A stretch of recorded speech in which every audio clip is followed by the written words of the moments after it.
नमस्कार दोस्तों। हमारे देश में एक समय ऐसा भी था जब समाज में ये मान्यता थी कि अगर कोई महिला पढ़ेगी तो उसका पति मर जाएगा। इस डर की वजह से लोग अपनी लड़कियों को स्कूल नहीं भेजते थे।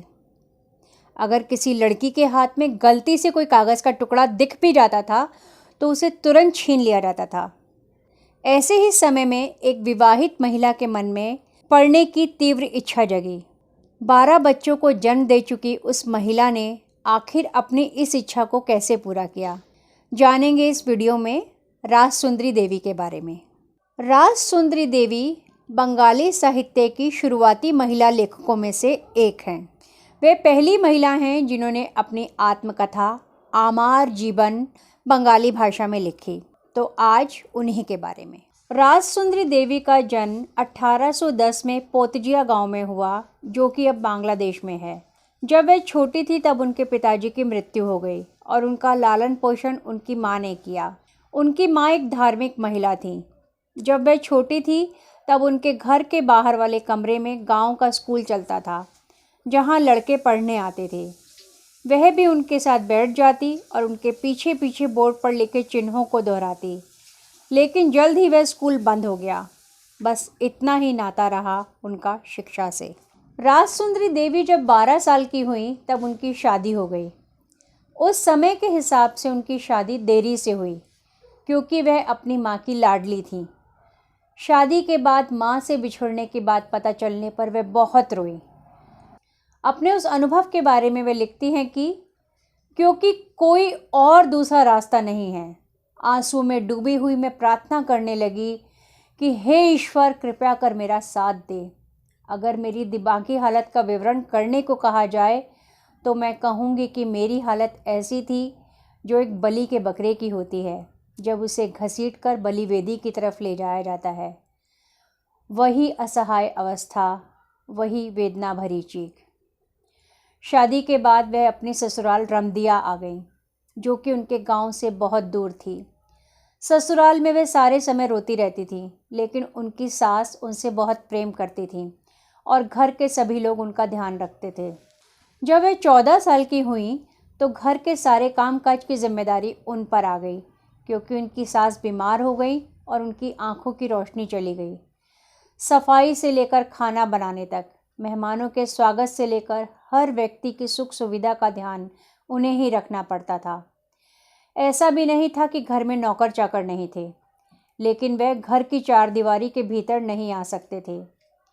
घर के नौकरों, पुरुष संबंधियों तथा बड़े बुजुर्गों से नीची आवाज़ में बात करनी होती थी। राजसुंदरी देवी घर की चार दीवारी के बीच, घूंघट के अंदर, घर गृहस्थी के कभी ना खत्म होने वाले काम जो सुबह से शुरू होकर देर रात तक चलते थे, के बीच ही जी रही थी। और इसी बीच उनके मन में तेजी से एक इच्छा उठ रही थी। वह थी पढ़ने की इच्छा, चैतन्य भागवत पढ़ने की इच्छा। अपनी आत्मकथा में वह लिखती हैं कि घर में कोई कागज़ पड़ा रहता था तो वह उसकी तरफ देखती नहीं थी कि कहीं लोग ये ना कहें कि वह पढ़ रही है। प्रार्थना करती थी कि हे ईश्वर, मुझे पढ़ना सिखा दे। एक बार उन्होंने अपने पति की चैतन्य भागवत के कुछ पन्ने फाड़ लिए और अपने बेटे के कुछ पृष्ठ, जिन पर वह लिख लिख कर अभ्यास करता था, चुरा लिए। उन्होंने यह सब रसोई घर में छिपा दिया। उन्हें जब भी घर के कामकाज से थोड़ा भी वक्त मिलता, वह दोनों कागज़ों को निकालती और दोनों पृष्ठों के अक्षरों को मिलाने की कोशिश करती।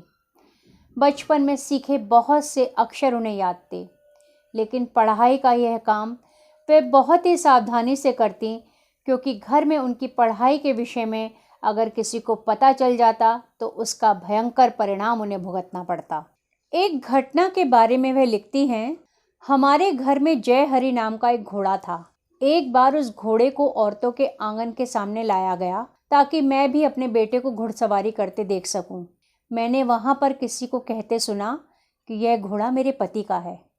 इससे मुझे अचानक धक्का लगा और मैं घोड़े के सामने ना जा सकी। यह कितना शर्मनाक होता अगर मेरे पति का घोड़ा मुझे देख लेता। और मैं घर के अंदर छिप गई। जब उसकी माँ मृत्युशैया पर थी और वह उनसे मिलने ना जा सकी, उस बारे में भी वह लिखती हैं कि मैंने औरत के रूप में क्यों जन्म लिया? लानत है मेरी ज़िंदगी पर। अगर मैं बेटा होती तो सीधे अपनी माँ के पास पहुंचकर उसके बगल में बैठी होती, परंतु मैं असहाय हूँ। मैं एक पिंजड़े में बंद चिड़िया हूँ। 26 वर्ष की आयु में ही राजसुंदरी ने पढ़ना सीखा, वह भी खुद के प्रयत्नों से, और घर के लोगों से यह बात छुपाई भी। वह अपने प्रभु की भक्ति सिर्फ उनके लिए व्रत रखकर या उनके भोग के लिए प्रसाद तैयार कर ही नहीं करना चाहती थी, जैसा कि घर की अन्य महिलाएं करती थीं, बल्कि वह अपने प्रभु से बौद्धिक रिश्ता कायम करना चाहती थी। वह पढ़ना जानती है। इस बात का खुलासा जब उन्होंने अपने 3 नंदों के सामने किया, जो वैधव्य का जीवन जी रही थी, तो वे बहुत खुश हुईं, और उनमें से 2 ने तो उनसे पढ़ना सीखना भी शुरू कर दिया। अब अपनी धार्मिक किताबों को सुनाने के लिए उन्हें श्रोता भी मिल गए। कई बरसों बाद जब उनका बेटा अपने लिखे गए पत्रों का जवाब ना पाने पर उनसे गुस्सा हो गया, तब उन्होंने लिखना भी सीखा।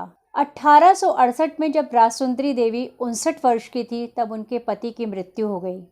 उस समय के रीति रिवाजों के हिसाब से उनके सिर के बाल मूंड दिए गए। अपने इस अनुभव को वे मौत से भी अधिक दर्दनाक बताती हैं। अपने पति की मृत्यु के 1 साल बाद ही उन्होंने आमार जीवन पूरा किया और प्रकाशित करवाया। इसका दूसरा भाग 1897 में आया, जब वे 88 वर्ष की थीं। इसके पहले भाग में 16 रचनाएं हैं और दूसरे भाग में 15 रचनाएं हैं। 1899 में 89 वर्ष की उम्र में उन्होंने इस दुनिया को अलविदा कहा। राजसुंदरी देवी का जीवन काल मध्यकाल के अंतिम समय और आधुनिक काल की पूर्व बेला का है, जिसमें एक महिला जो सवर्ण जमींदार घराने की सुख सुविधाओं से लैस है, परंतु अपने स्वयं के अस्तित्व को लेकर वह जद्दोजहद करती है। राजसुंदरी के अंतर्मन में चल रहे संघर्ष उन्हें प्रेरणा देते हैं, उन मान्यताओं को चुनौती देने की जो भद्रलोक ने शादीशुदा स्त्रियों के लिए गढ़ रखी थी। इस दुविधा के बावजूद भी कि किसी शादीशुदा स्त्री ने अक्षर ज्ञान ले लिया तो उसका पति मर जाएगा, राजसुंदरी ने इस जोखिम को उठाया।